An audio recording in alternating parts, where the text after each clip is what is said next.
Hey everybody, welcome back to the channel. Liam Douglas here, and in today's video I want to talk about the new ICEFOX action camera. This is a new entry onto the market from a company in China. But before we get into that, I wanted to remind you to check out the Liam Photography Podcast. You can find it anywhere that podcasts are found, and I currently have a catalog of 366 episodes that you can go back and listen to at your leisure.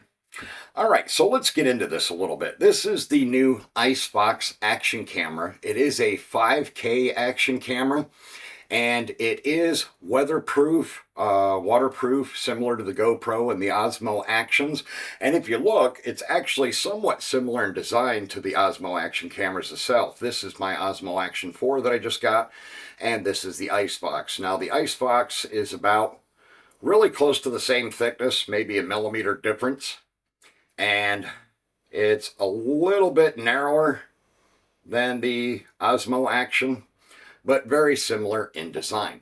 Now it does have two screens, one in the front and one in the rear. Let me go ahead and power it up here.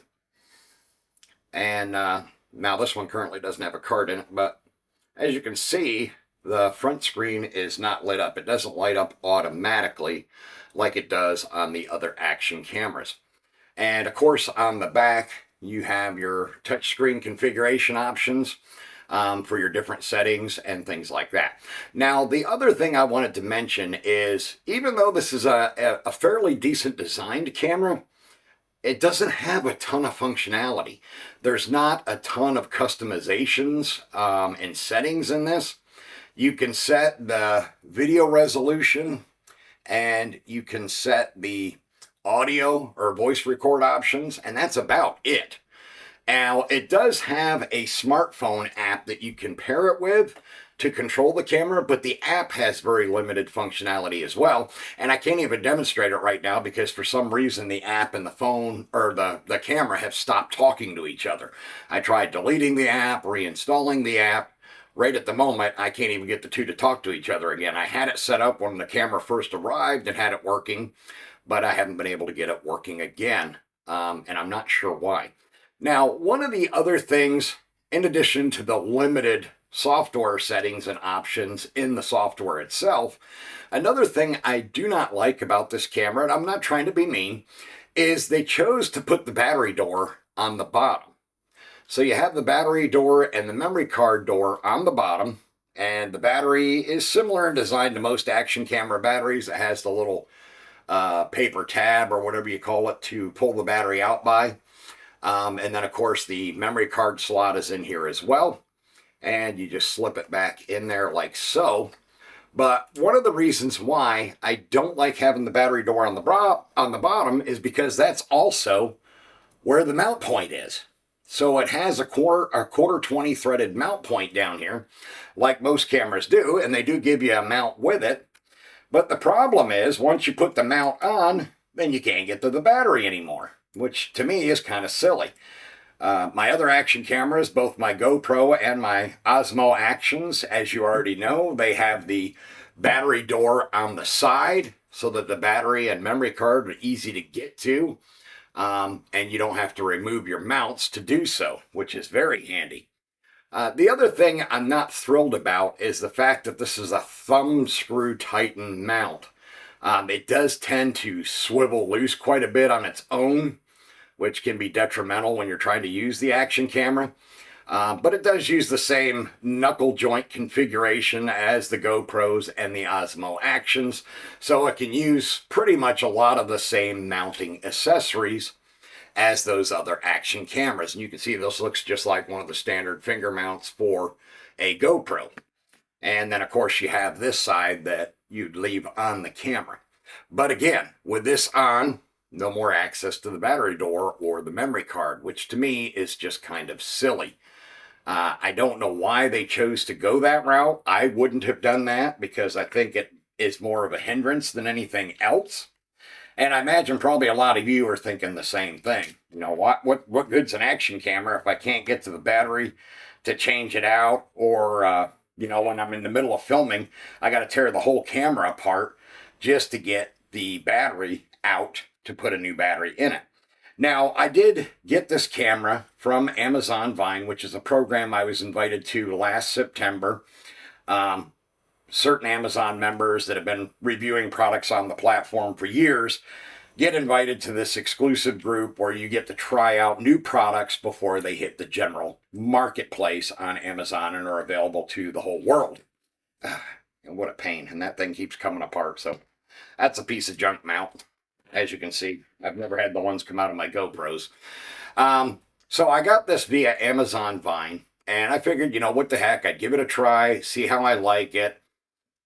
It does have if I can get it open, it has an HDMI and charging port on the side here, but I keep having trouble getting this door to release. I don't know why, other than it's just a bad design.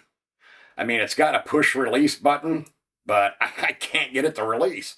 As you can see, I'm pushing the button down, but the door will not release for anything, which is kind of silly. I don't know why they would make the port door, there we go, so hard to get to. So I had to actually push in and then dig into it with my fingernail to get it open. And it has micro USB, or micro HDMI, I'm sorry, as well as, micro USB for charging it. So it doesn't even use USB-C. It uses older micro USB, which, again, I'm not a fan of. On the top, you do have the power button here and then the mode button here, so you can switch to the different modes. I mean, not power button, excuse me. The shutter button. The power button is on the side like it is on the other action cameras. So what is the video quality with this camera? Well, it's not bad, to be honest, and I'll give you some sample video in my video here that you can check out for yourself. It's not terrible, but given the fact that you can't control any of the camera's exposure settings, even with the smartphone app, it's a very limited camera. There's very little you can do with it if you can't adjust anything, any of the settings in the camera itself besides video resolution and some minor voice memo or voice command settings. That's about all you have. So it's extremely limited. Now, I did do a review on this camera on Amazon Vine, as I'm required to do, and I gave it 3 stars, and the company reached out to me, and they've been trying to bribe me with money to give it a 5-star review, and I told them, I said, look, I can't. I have to be truthful and honest with shoppers on Amazon when I review a product. I'm not going to give a subpar product a 5-star review. Sure, it does have halfway decent video quality when you shoot footage with it, but with the limitations of the software that's built into the camera, the limitations of the touch screens, the limitations of the iOS and Android app itself, there's no way I can give this camera a 5-star review. Now, I'm going to let you look at a little bit of footage that I shot with it the other day and see what you think for yourself, and then I'll come back and wrap up this video.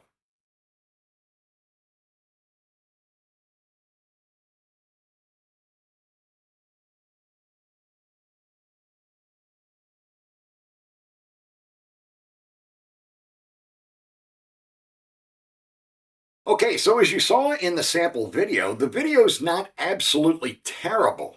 You can get okay footage with this. It might be a decent camera to use for B-roll for your YouTube channel or something like that.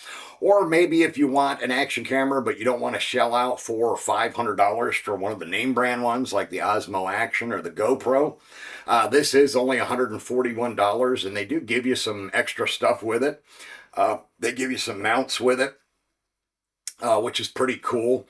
And I believe it does also come with a Bluetooth remote as well, which I don't have here handy.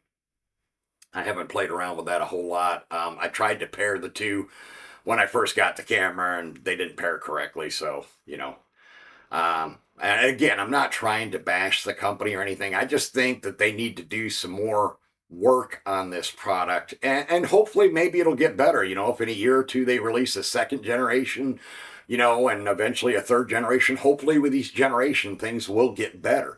Hopefully the software will get better, the app will get better, and the usability will get much better. But for now, would I recommend this camera? Yeah, if you're on a budget and you can't afford $400 plus for a GoPro or an Osmo Action, then yeah, for $140, this might be all you need. But again, keep in mind the limitations of the app and the onboard software of the camera doesn't give you much control over your footage. And also the fact that the mount blocks the battery and memory card door. That could be a real deal killer for you, even if you're on a budget. You might be better off trying to pick up a used GoPro or Osmo Action, maybe one of the older models like a GoPro 7 or 8 that you can pick up for like 150 bucks, on Facebook Marketplace or Craigslist or something like that. So you might be better off going that route. Again, I'm not bashing this camera. I'm not saying it's total garbage. It does shoot halfway decent video footage. It's just not a camera that I would recommend for serious action camera enthusiasts who are really going to want a camera that they can put through the paces and know that it's going to give them everything they need for their content. All right, that's going to wrap up this video. Please remember to subscribe to the channel, turn on all notifications, and stay tuned because I will be starting my next giveaway soon, either in September or October, and you're not going to want to miss your chance to get your entries in for that new contest. All right, I will see you all in the next video.